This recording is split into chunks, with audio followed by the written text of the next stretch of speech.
Hey guys, welcome back.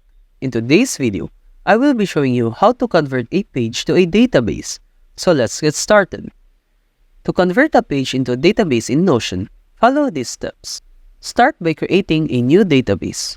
You can do this by typing -full and selecting full page to create a list database.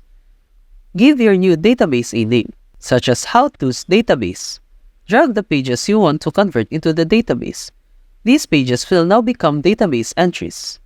You can add properties to your database entries, such as tags or categories, to organize and filter your data. To revert a page back to its original state, simply drag it out of the database and back into the left-hand column.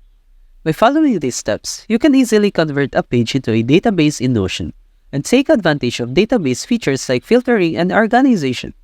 That's it for this video. If you have found this video helpful, simply leave a like below or subscribe because it helps me reach more people. See you soon!